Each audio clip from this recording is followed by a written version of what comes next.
I stare at the two pink lines, my hands trembling so violently I nearly drop the test. This can't be happening, I whisper to my reflection in the bathroom mirror. But it is happening. I'm pregnant, and my husband David has no idea that 3 months ago I started sleeping with Ryan from work. My phone buzzes on the counter. A text from Ryan.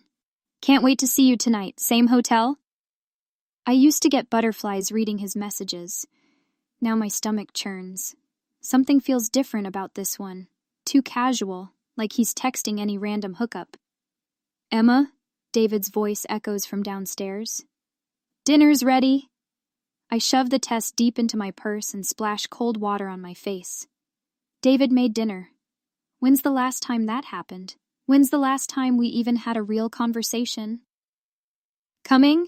I call back, but my voice cracks. Walking down our hallway, I pass our wedding photos. 5 years ago, we looked so happy, so sure about our future together. Now David works 16-hour days, and I feel like a stranger in my own house. You okay? David asks when I enter the kitchen. You look pale. Just tired from work. The lie rolls off my tongue so easily now. He nods, already scrolling through his phone while eating. We sit in silence, the only sound our forks scraping against plates. I'll be working late again tomorrow, he says without looking up. Of course you will. What's that supposed to mean? I want to scream that it means I'm lonely, that I need him, that we're falling apart. Instead I say, nothing, just tired. But as I watch him return to his phone, ignoring me completely, I realize I'm not the only one keeping secrets. David's been distant for months, and suddenly I'm wondering if there's more to his late nights than just work. The pregnancy test feels like it's burning a hole in my purse. Everything I thought I knew about my life is about to change forever. David, we need to talk. The words tumble out before I can stop them. He looks up from his laptop, and for a split second, I see something flicker in his eyes. Not surprise, something else. I'm pregnant. I watch his face carefully, waiting for shock, joy, confusion. Anything normal. Instead, he just nods and closes his laptop slowly. Whose is it? The question hits me like a physical blow. My mouth falls open. What do you mean? Emma, I've known about Ryan for months. My world tilts sideways. How? The late nights that don't match your work schedule, changed passwords on your phone, new lingerie I never see you wear at home. His voice is eerily calm. Should I keep going? I sink into the nearest chair, my legs giving out. David, The real question is whether you're going to keep lying to me. He walks to our kitchen drawer and pulls out a manila envelope, placing it on the counter between us like evidence in a trial. DNA test appointment is tomorrow at 10.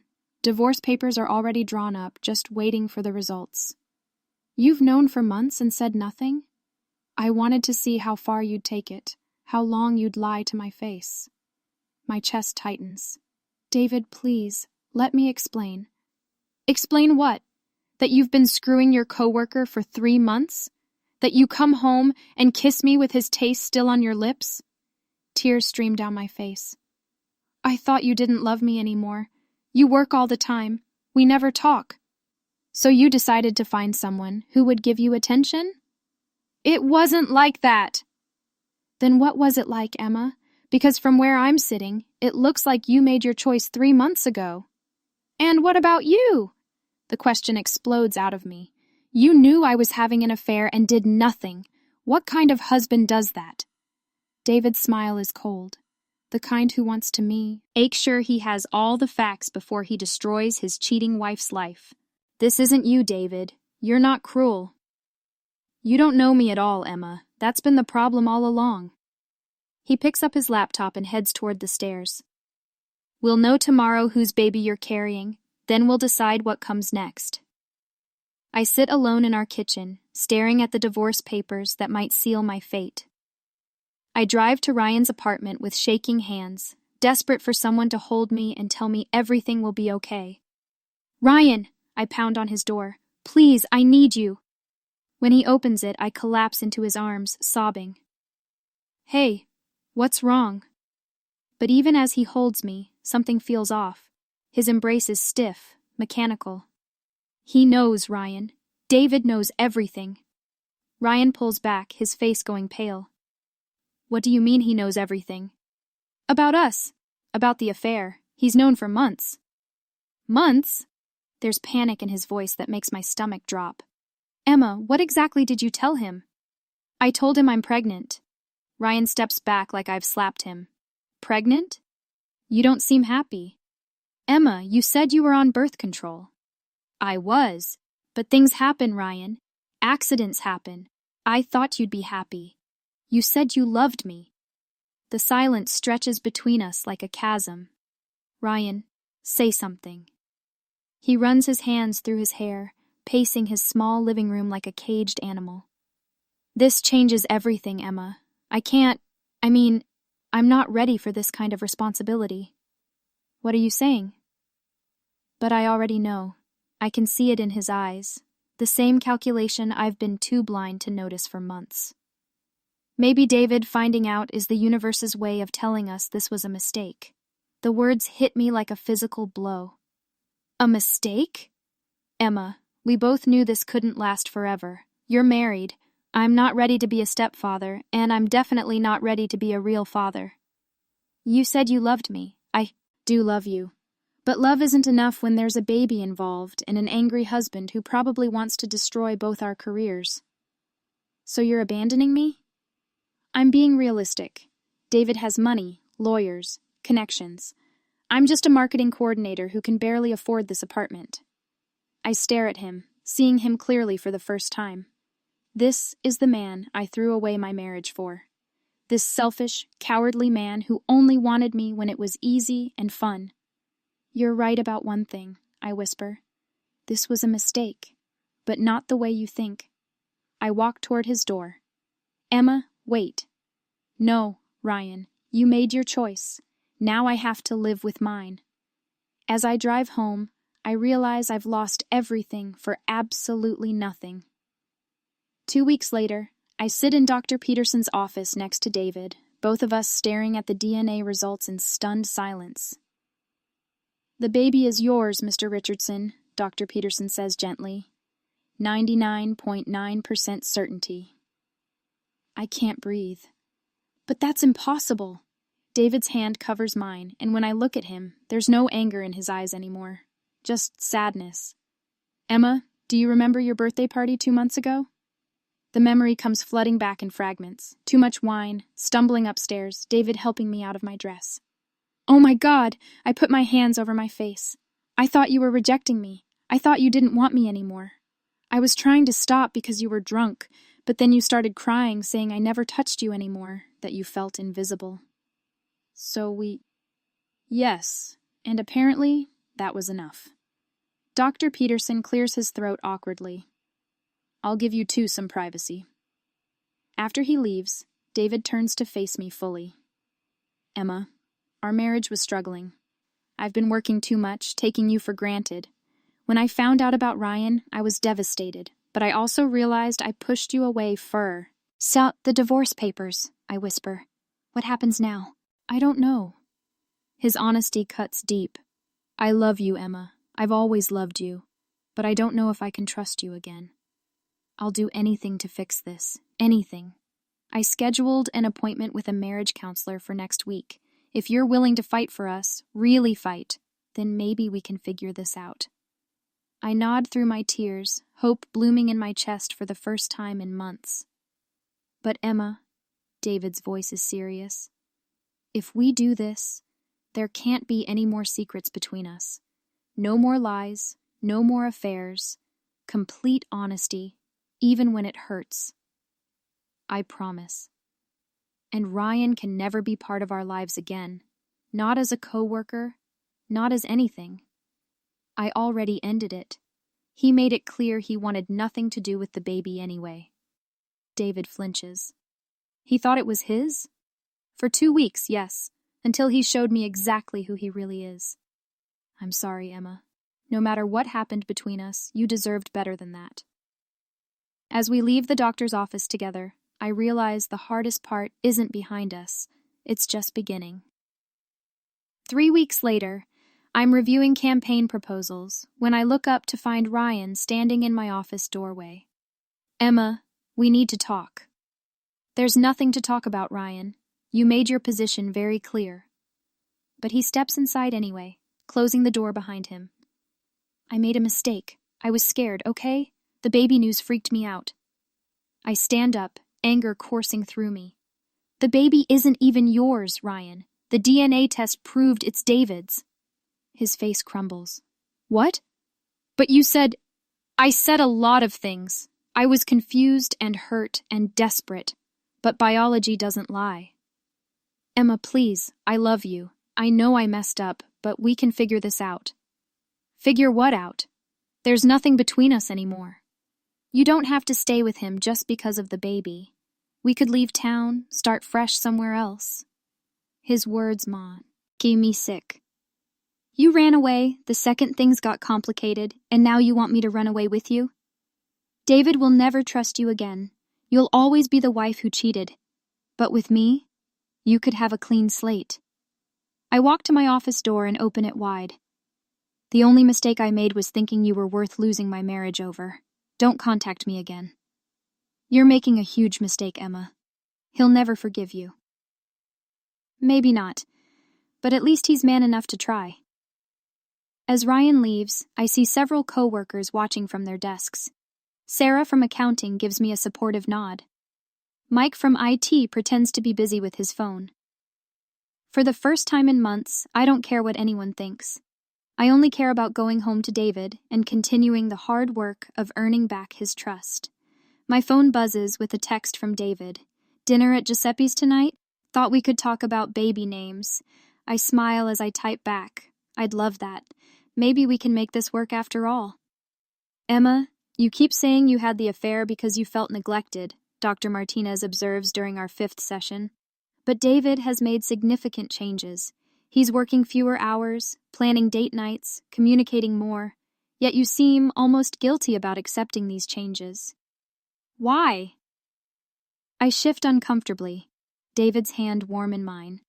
We've been making progress, but something still feels wrong. I guess I don't feel like I deserve it. I betrayed him. Because I love you, Emma, David says, squeezing my hand. And because I played a role in pushing you away.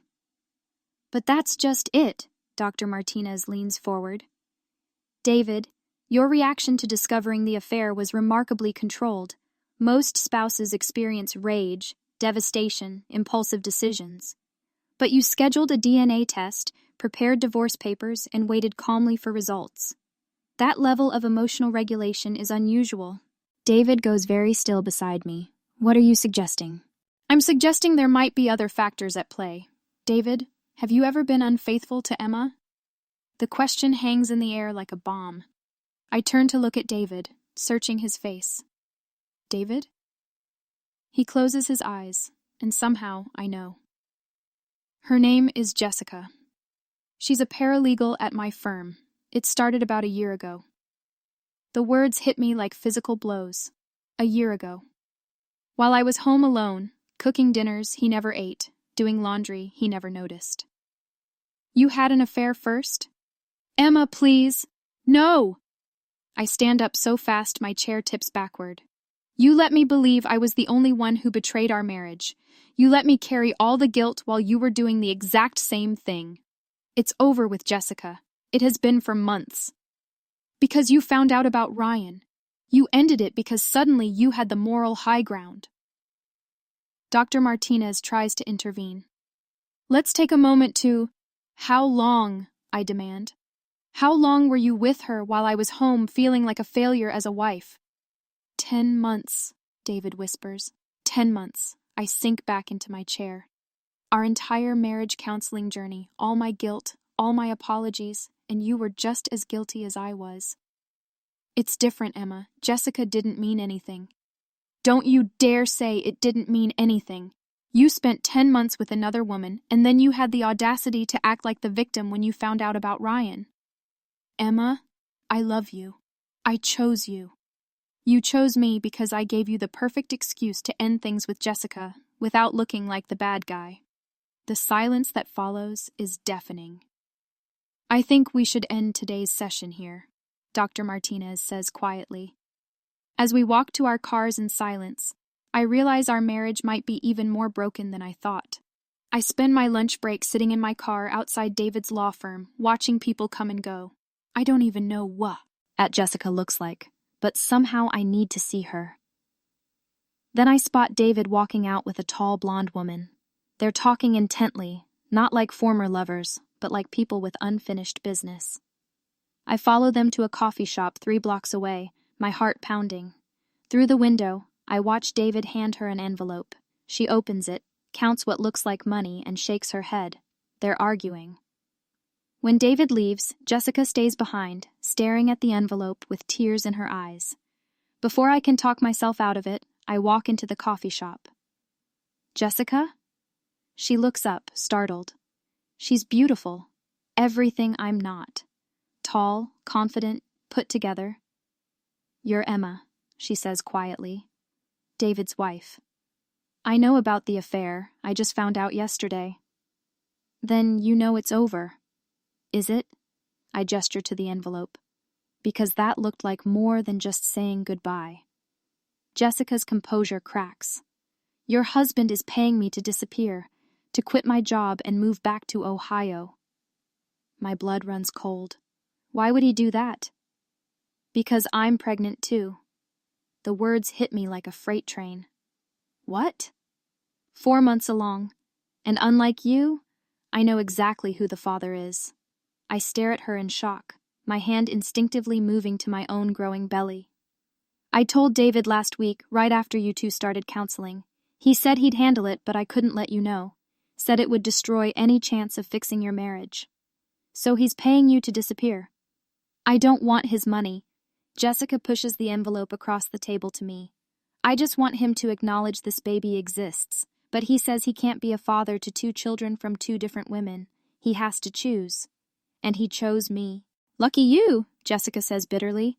You get the husband, the house, the respectable life. I get a 1-way ticket to Ohio and a lifetime of pretending my child doesn't have a father. Jessica, I had no idea. Of course you didn't. David's very good at managing his secrets. Much better than you were, apparently. As I sit across from this woman carrying my husband's child, I realize David isn't the man I thought I married. He isn't the victim in our story. He's the puppet master pulling all our strings. I'm waiting in our living room when David comes home, Jessica's envelope of money on the coffee table between us. We need to talk. David sees the envelope and goes pale. Emma, I can explain. Explain what? That while I was drowning in guilt over Ryan, you were paying your pregnant mistress to disappear? It's not what you think. Then tell me what it is, David. Because it looks like you used my affair as the perfect cover for cleaning up your own mess. David sinks into his chair, suddenly looking older than his 32 years. Jessica was going to tell you. She wanted me to leave you and start over with her. When I found out about Ryan, I saw an opportunity. An opportunity to make me the villain instead of you. I love you, Emma. I chose you. You chose me because I'm convenient. I stand up, my hands shaking with rage. With Ryan gone and Jessica paid off, I'm the safe option that doesn't complicate your perfect life. Emma, please. You want to know the difference between my affair and yours? I felt guilty every single day. You felt entitled. I pick up the envelope and head toward the door. Where are you going? To give Jessica her money back and tell her she doesn't have to disappear. Emma, think about what you're doing. This will destroy everything we've built. Everything we've built is a lie, David. I'm tired of living in your version of reality. What about our baby? What about us? I turn back to look at him one last time. Our baby deserves better than growing up in a house built on lies and manipulation. I'll raise this child, but I won't pretend our marriage is worth saving anymore. Emma, don't leave. We can work through this. No, David. Some things can't be worked through. Some betrayals go too deep. As I walk out the door, I feel something I haven't felt in months. Free. The weight of his lies, his manipulation, his games, It's all lifted off my shoulders. For the first time since this nightmare began, I'm making a choice that's truly mine. 6 months later, I'm standing in my new apartment, watching my 4-month-old daughter sleep peacefully in her crib. "You're perfect, Lily," I whisper, brushing a curl away from her forehead. "Absolutely perfect." She has David's nose but my stubborn chin, and she's the most beautiful thing I've ever created. My phone buzzes with a text from my sister Sarah. "Movie night tomorrow? I'll bring ice cream and terrible romantic comedies." I text back, "Perfect, but let's skip the romance. I'm more interested in stories about women who save themselves." The divorce was finalized last month. David didn't contest it after I agreed not to seek alimony. He sees Lily every other weekend, and despite everything, he's a good father to her. I never told anyone about Jessica's baby, but I heard through mutual friends that she moved back to Ohio and had a little boy. David sends her money every month, though he's never met his son.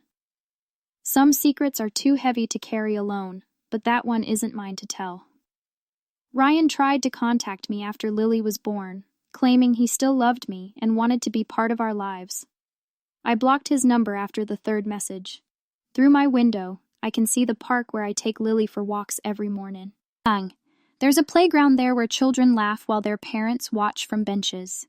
I imagine what it will be like when Lily is old enough to run around with them. I'll be the single mom cheering from the sidelines, and maybe that's exactly who I'm meant to be. "Tomorrow we start our new adventure, baby girl," I tell my sleeping daughter. "New job, new opportunities, new life." I'm starting work at a marketing firm across town. Better pay, better hours, better everything. Next month, I'm signing up for photography classes I've been putting off for years. The affair taught me I was looking for someone else to complete me, to make me feel worthy and loved. But sitting here in my quiet apartment with my daughter, I realize I was already complete. I just needed to learn how to see it. I'm not the same woman who stared at that pregnancy test 8 months ago, terrified and lost. I'm someone stronger, someone who knows that the only person responsible for my happiness is me. "We're going to be just fine, Lily," I whisper as she stretches in her sleep.